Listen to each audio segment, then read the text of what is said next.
ओडिशा सरकारଙ୍କ द्वारा प्रतिष्ठित और परिचालित राज्यर भाषा साहित्य संस्कृतिर प्रचार और प्रसार निमंते प्रतिष्ठित राज्यर 4टी एकाडेमी यथा ओडिशा संगीत नष्टास्क एकाडेमी, ओडिशा साहित्य एकाडेमी, ओडिशा ललित कला एकाडेमी, ओडिशा उर्दू एकाडेमी अवसर प्राप्त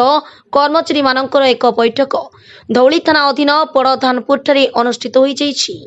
बैठक में कर्मचारी माने अद्यावधि पेंशन पाइबारु वंचित होई बहु दुखरे कलातिपात करुथिबारु राज्य सरकार सेमानंक विषय विचार करिबा पई अनुरोध करथिले।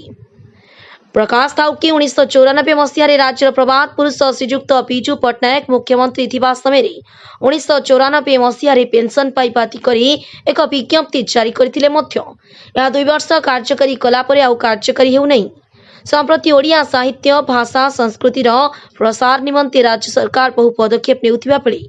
एही एकाडेमी गुड़िकर अवसर नैतिबा कार्यरत प्राय मोट 50 जन कर्मचारी किभली पेंशन पाइबे ताहा विचार करी 1994 मसीह जारी विज्ञप्ति कार्यकारी करबा पई सरकार पदक्षेप नेबाकू अवसर प्राप्त कर्मचारी तरफ अनुष्ठित बैठक यार सभापति श्री हरेकृष्ण राउत जणाइछंती। शेष राज्य एकाडेमी अवसर प्राप्त कर्मचारी पक्षर यार आवाहक श्री त्रिलोचन सुंदराय समस्त को धन्यवाद अर्पण करथिले। ब्यूरो रिपोर्ट द के न्यूज 10।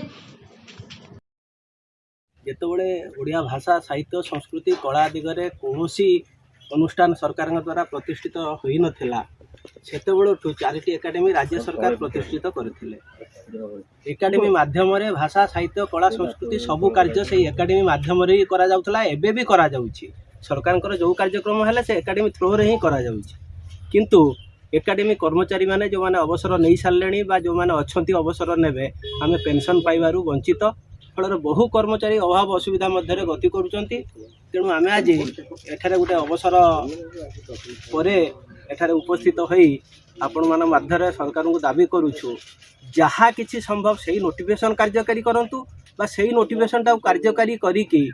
गोटे कंसल्टेट पे हो बरम 20,000 30,000 टंका सबु कर्मचारी बा तांका परिवार जे जीवित अछंती किछि ना किछि हमकु व्यवस्था करा जाऊ या सरकार पाखरे अनुरोध।